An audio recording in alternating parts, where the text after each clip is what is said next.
Battleship X, the USS South Dakota.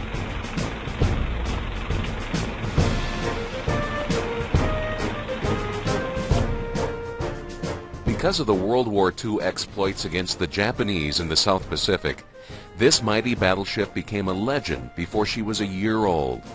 She caught the fancy of the American people when her heroics were reported in newspapers under the titles of Battleship X and Old Nameless. Old Incredible would be an equally appropriate name for her. The Navy, in its official reports on her gallant and glorious deeds, called her merely a United States battleship. That's a cold appellation for such a fighting, slugging, sharpshooting, indestructible battle wagon. Security was tight. U.S. leaders were tense. Information for news media was non-existent, and the identity of the battleship was concealed in secrecy. The South Dakota was of a new class of battleships, bearing up-to-date armament and possessing extensive firepower. Numerous reports out of Japan claimed the vessel had been sunk. Always untrue. She was a brand new ship. She'd never even had time for a proper shakedown cruise when the Navy sent her out to sea looking for trouble. More than 60% of her crew was made up of green boys who had joined the Navy since Pearl Harbor. Back in their own hometowns, they had been excellent salesmen or mechanics, factory workers or accountants, but they just hadn't been sailors until they met a man named Gatch. Many of her junior officers were freshly appointed naval reservists. The crease hardly out of their new blue pants, the ink hardly dry on their new commissions. But Old Nameless went out to sea under the command of a hard-boiled, methodical skipper who was something of a wizard at training men. Thomas L. Gatch was his name, and to be under his command was about as good a break a green crew could get. He was a black-browed, broad-shouldered, unflustered fighter whose only gripe in life was that he hadn't seen enough action in the First World War, and whose principal current ambition was to relieve an old grudge he bore against the Japanese Empire. The South Dakota, battleship BB-57, was built by the New York Shipbuilding Corporation of Camden, New Jersey. It was one of 4 South Dakota-class battleships that represented the second group of 35,000-ton capital ships, whose construction began shortly before the Second World War. The main battery consisted of 9 16-inch guns and triple turrets. Their innovative hull design featured an internal armor belt to protect the ship's vitals against 16-inch shells, and outboard propeller shafts that extended further aft than the inboard ones. They also had improved anti-torpedo side protection and more powerful engines, the latter being necessary to drive their shorter hulls at the designed 27-knot speed. Compared with their 3 sisters, South Dakota was fitted as a fleet flagship with offices and an additional bridge level just below the navigation bridge. The majestic ship was ready for christening, and she lay expectantly in the slip. June 7, 1941 dawned, warm and sunny. Dignitaries gathered on the raised platform near the draped bunting. Mrs. Harlan J. Bushfield, the wife of South Dakota's governor, raised a champagne bottle and smashed it into the bow. "I christen thee the USS South Dakota," she declared for all to hear, as the ship slowly and silently slipped into the Delaware River amidst great pomp and ceremony. She stood out of Philadelphia Navy Yard on the 16th of August and headed through the Panama Canal on her way to the Pacific Theater. I was in the Navy from 1937 to 1941. I got out in May of 41, went to work in the New York shipbuilding, and actually worked on the South Dakota up until Pearl Harbor when I had to re-enlist in the Navy, requested duty on the South Dakota. So then I went aboard, put her in commission, and sailed on her. The South Dakota was assigned to Task Force 16, which was built around the aircraft carriers Enterprise and Hornet. The task force sortied from Pearl Harbor and was ordered to make a sweep of the Santa Cruz Islands and then move southwest to block any Japanese forces approaching Guadalcanal. Catalina patrol bombers sighted a Japanese carrier force at noon on October 25th, and the task force steamed northwest to intercept it. Early the next morning, when all carrier forces were within striking range, a Japanese snooper spotted the American force, triggering the Battle of Santa Cruz. The first enemy attack was concentrated against the Hornet. At 10:45, South Dakota was operating near Enterprise to provide protective fire with their numerous anti-aircraft guns when their group was attacked by dive bombers. Approximately an hour later, about 40 torpedo planes and dive bombers struck at the two ships. South Dakota sustained a 500-pound bomb hit on top of her number 1 turret. The bomb did minimal damage to the ship, with no casualties in the turret due to the armor plates. However, the shrapnel killed one sailor on the captain's bridge and seriously wounded Captain Gatch. The shrapnel severed his main artery in his neck and all the ligaments to his arms, which he never fully recovered the use of. When asked why he had not hit the deck when he saw the plane coming, Gatch answered, "I consider beneath the dignity of a captain of an American battleship to flop for a Japanese bomb." When the action was broken off that evening, the American forces retired toward New Caledonia, with the battleship downing at least 26 enemy planes. Captain Gatch received the Navy Cross for his engagement, and though not recovered from his wounds, came aboard 2 weeks later and resumed command. The traditional 3 cheers soon gave way to a yelling, whistling reception. Characteristically, the modest Gatch said, "They pinned this medal on me because I'm the captain, but you're the people who really earned it." On the 11th of November, 1942, South Dakota sortied from Noumea for Guadalcanal, where she joined the battleship Washington and 4 destroyers to form Task Force 64 under command of Rear Admiral W.A. Lee. The next evening, the force was operating 50 miles southwest of Guadalcanal when Lee learned that an enemy convoy was coming through the passage off Savo Island. This was Admiral Nobuaki Kondo's bombardment group, consisting of battleship Kirishima, heavy cruisers, and a destroyer Scream. General quarters, all hands A quarter moon assured good visibility. 3 ships were visually sighted from the bridge of South Dakota, range 18,000 yards. Washington fired on the leading ship. Thought to be a battleship or heavy cruiser, and, a minute later, South Dakota's main battery opened on the ship nearest to her. Both initial salvos started fires on the targets. South Dakota then fired on another target and continued firing until it disappeared from her radar screen. Turret number 3, firing over her stern and demolishing her own planes in the process, opened on another target and continued firing until the target was thought to be sunk. Her secondary batteries were firing at 8 destroyers close to the shore of Savo Island. A short lull followed, after which radar plots showed 4 enemy ships just clear of the left tangent of Savo, approaching from the starboard bow, range 5,800 yards. Battleship X maneuvered to avoid 2 of the burning American destroyers that had been hit in opening moments, but soon found herself the target of the entire Japanese bombardment group.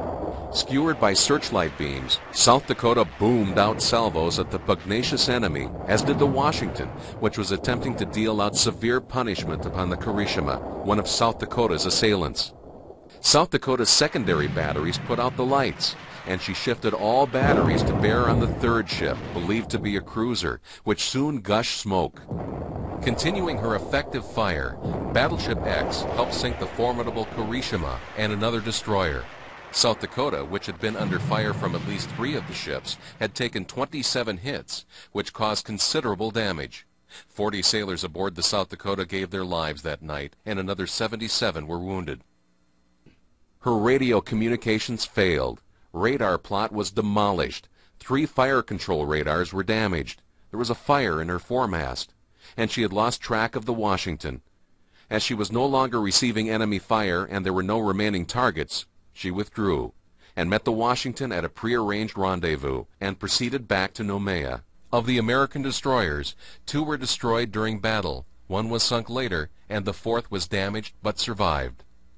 Greetings to the superb officers and men on sea, land, and in the air, also under the sea, the men who have performed such magnificent feats for our beloved country in the past few days. You have written your names deeply in golden letters on the pages of history and have won the undying gratitude of your countrymen. My pride in you is beyond expression. No honor for you could be too great. Magnificently done. May God bless each and every one of you. To the glorious dead, hail heroes, rest with God. William F. Halsey, Vice Admiral of the U.S. Navy, November 17, 1942. A repair ship patched the South Dakota back up, enabling the battleship to sail for home. South Dakota arrived at New York City on December 18, 1942 for an overhaul and the completion of repairs to her battle damage. The 1942 Christmas service on the South Dakota was a sad one, for the men of the Sodak were saying farewell to their skipper, Thomas Gatch. When the time came, the church was packed, for the word had spread that Gatch was leaving. It was announced that the captain wanted to say a few words. Gatch arose, scowling. I suppose that you men realize that I'm going to be detached from the ship. Gatch started to say something about what he thought of his men, but he choked up and sat down abruptly without finishing. Gatch's eyes were wet, and so were the eyes of every man present. When the South Dakota reached the Brooklyn Navy Yard for repairs, Captain Gatch went into the hospital for treatment. His final visit to the South Dakota was January 31st, 1943, when he returned to sign the papers transferring the ship's property to his successor, Captain L.D. McCormick.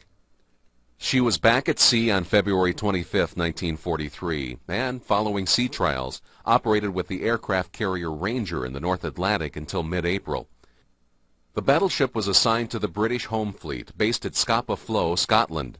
Among her principal duties was an attempt to lure the German super battleship Tirpitz into battle. The South Dakota made a number of provocative feints off the coast of Norway, but the Germans never took the bait. She returned to Norfolk, Virginia, having never saw action in the North Atlantic. After some more upgrades, Old Nameless sailed for the Pacific Theater again. Battleship X then returned to her carrier group for attacks on the Gilbert and Marshall Island assault. These islands were valuable stepping stones as U.S. forces marched their way toward Japan. During this time, the South Dakota was not only used to shield the aircraft carriers, but also trained her massive 16-inch guns on the coasts of the enemy islands in support of amphibious Army landings. On the morning of June 19, 1944, a large group of bogies were reported coming in from the west. At 10:49, a D-4Y Judy dropped a 500-pound bomb on South Dakota's main deck, where it blew a large hole, cutting wiring and piping, but inflicting no other serious material damage. However, personnel losses were heavy, 24 killed and 27 wounded. The ship continued to fight throughout the day as air attacks were continuous. This was the first day of the Battle of the Philippine Sea and was called the Marianas Turkey Shoot, as the Japanese lost over 300 aircraft. When it ended, the badly mauled Japanese fleet no longer posed a threat to the American conquest of the Marianas. Well, we were at General Quarters, and I was in a repair party in officers' quarters right behind the wardroom, and where the officers' staterooms were, and the bomb went off at the other end of the passageway where I was at, and it blew me out the doorway, and it killed the other 19 men in the repair party. I was the only one who lived out of the repair party. Yeah, the turkey shoot was quite in the Marianas, and my battle station was always below decks. And during the turkey shoot was a long time, and we were allowed to go up to the leave our battle station down below on the floodboards. We were able to go up for lunch, and I went topside. And I don't know if you've ever seen the pictures of the South Dakota with all the bombs going by. That is the same picture that I saw that day. There was a lot of planes up there, and they were coming in. When I went aboard the ship, I went aboard in the Marianas before we went to Saipan, and where we got a 500-pound bomb, and it went on the port side, went underneath the captain's bridge. I was in the magazine for 40 millimeters and 20 millimeters. You could see the bottom of the magazine. Anyway, that was the first experience I had, and I was scared stiff. This communication was sent from Rear Admiral E.W. Hansen, from Commander Battleship Divisions 9 to Commanding Officer USS South Dakota. Subject: air action of 19 June 1944. I wish at this time to commend the captain, officers, and crew of the South Dakota on their excellent record, fine spirit, and great fighting ability. In particular, I wish to express my admiration for her action during and subsequent to the air attack of 19 June 1944 off the Mariana Islands. As always, it is difficult to say just how many aircraft were brought down by a single ship's fire. It was evident enough that the South Dakota bore the brunt of the attack and destroyed or helped destroy at least twice her share of enemy planes. The quiet efficiency of the repair parties in quickly repairing the damage to the ship the handling of the casualties, both dead and wounded, the continued high rate of fire, and the way in which all hands responded in the emergency, and the fact that the ship's fighting efficiency was never impaired, were in keeping with the highest traditions of the naval service. Once again, the South Dakota had proved that above all, she is a fighting ship. She can take it, and she can dish it out. Well done, South Dakota. E.W. Hansen. The task group returned to Ulithi in the Caroline Islands, and South Dakota sailed via Pearl Harbor to the west coast, arriving at Puget Sound on July 10th. The battleship was overhauled at the Navy Yard there, and after sea trials sailed back to Pearl Harbor. South Dakota was attached to a fast carrier task force in their attacks against Tokyo. While rearming from the ammunition ship Wrangell on May 6th, a tank of 16-inch high-capacity powder exploded, causing a fire and exploding 4 more tanks. Turret number 2 magazines were flooded and the fires put out. The ship lost 3 men killed instantly, 8 more died of injuries, and 24 others suffered non-fatal wounds. South Dakota was then attached to a bombardment crew. She participated in the shelling of the Kamashi steelworks on the mainland of Japan. Battleship X was the first American warship to use its batteries against the Japanese mainland during World War II.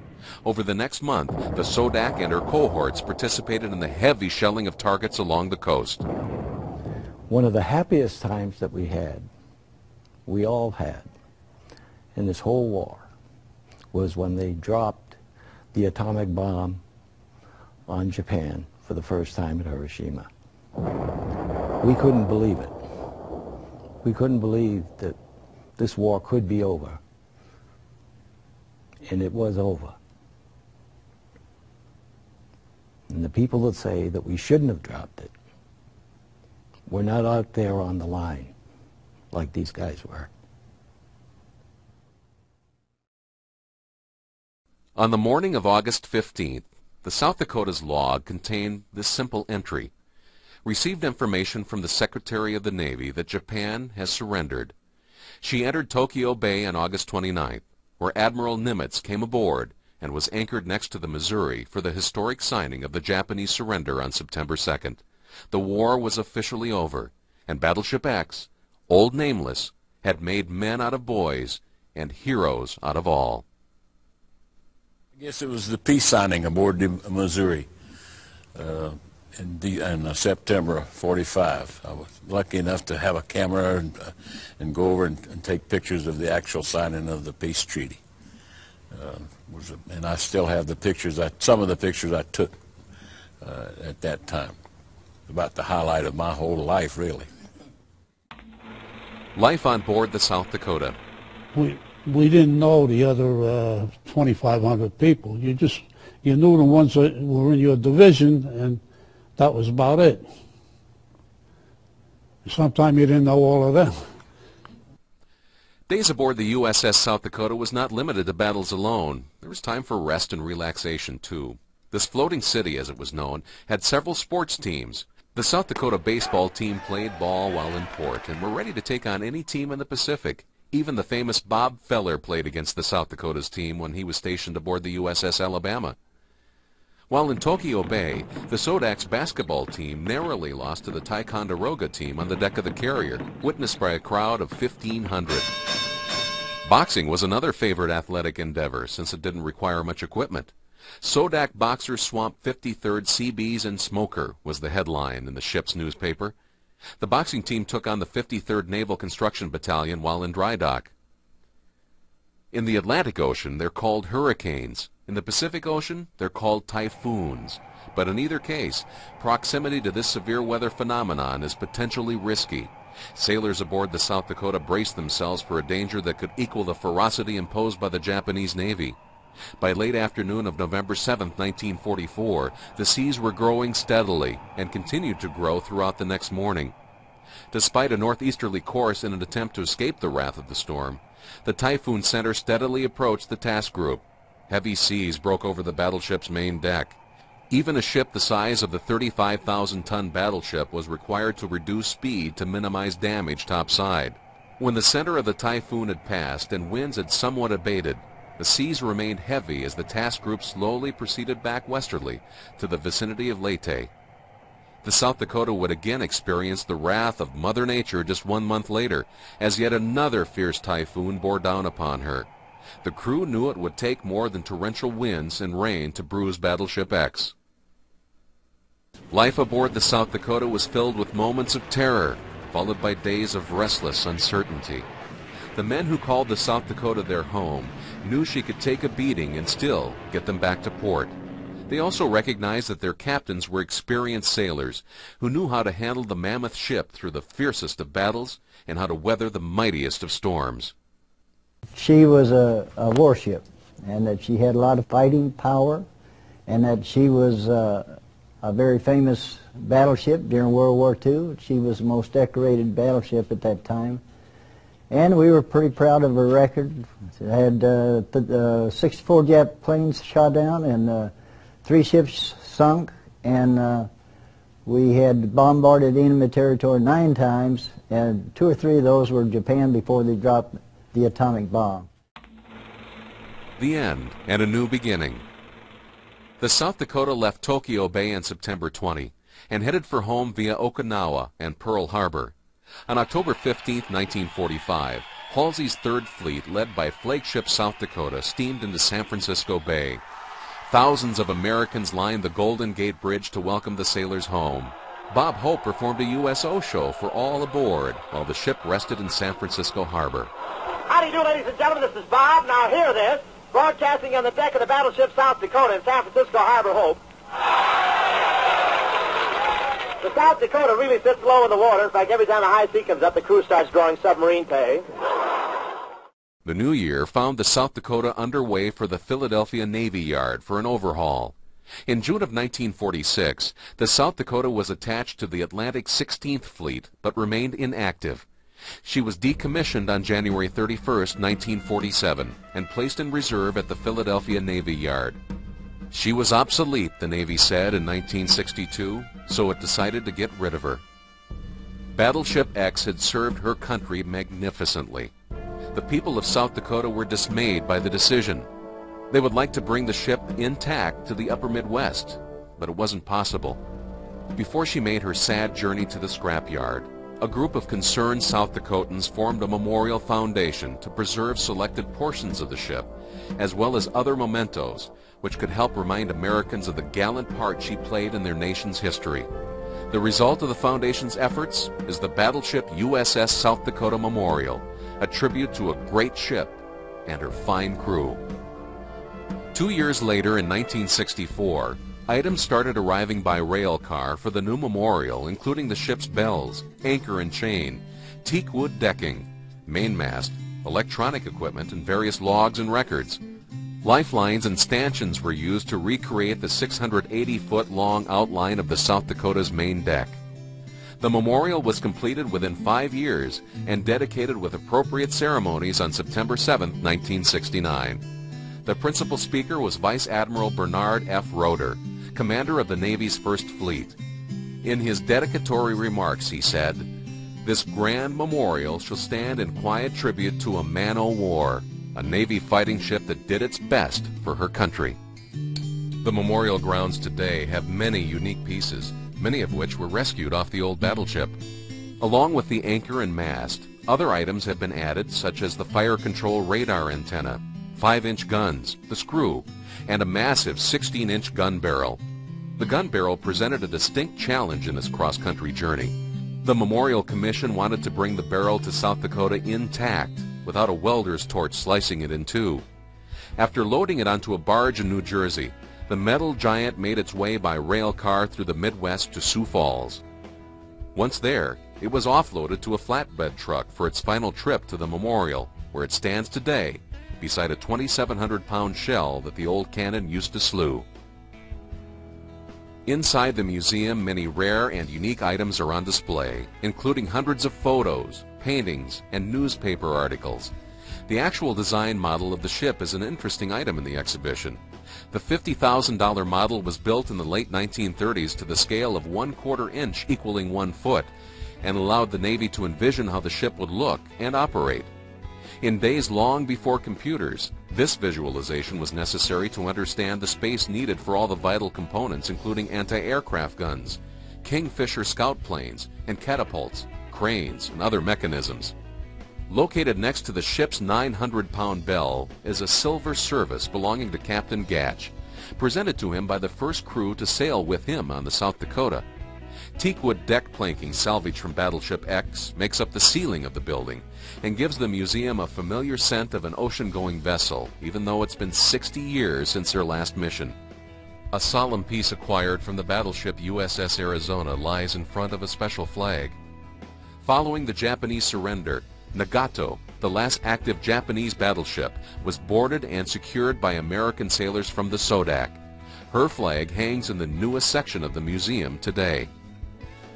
The Battleship Memorial is located at the corner of 12th Street and Kiwanis Avenue in Sioux Falls. The museum is free of charge and open from Memorial Day to Labor Day every summer. The outside displays are open year-round. Since 1970, the crew members of the USS South Dakota have been getting together to share their experiences aboard Old Nameless. Reunions are held every other year over the 4th of July weekend in Sioux Falls. The pride shown among the crew members is still evident. There isn't a battle that is not mentioned at least once when they come together to reminisce. The sea language is still used, and the respect for their commanding officers still exists. The sons and daughters of the crew members have formed a group called the Second Generation and regularly participate in reunions and edit and publish a newsletter that helps keep the memories of the South Dakota alive. During the ceremony, the names of those former sailors that have passed during the last 2 years are read and remembered. The ship's bell tolls, and a 21-gun salute honors those men who joined the 95 sailors who died aboard the South Dakota. There's a certain feeling and a camaraderie that you have with these guys because we're all, a lot of us born during the Depression. We know the feeling of being poor and going to fight and coming back and so the people can be free, and you know, this is the way we feel. The South Dakota received 13 battle stars for her proficiency in the Pacific Theater. She also was bestowed the Navy Unit Commendation and numerous other medals, citations, and ribbons. In all, she officially accounted for 64 downed planes and 9 shore bombardments. She crossed the equator 30 times and the Arctic Circle twice, logging over 240,000 miles from her berth in Camden, New Jersey, to the final surrender at Tokyo Bay. I think it was a very important ship, and of course it was Halsey's flagship, so he was in charge of the task force and that type of thing, so there was a lot of things going on that ship, and it just had a great record. Most warships are built for an active career of 20 or 30 years. The USS South Dakota was in commission less than 5. In that short lifetime, she covered herself with more honors and glory than most ships realize in much longer periods of service. She truly was a legend before she was a year old. Whether she was called Battleship X, Old Nameless, or Sodak, the USS South Dakota and her crew served America proudly, and for that, we are eternally grateful.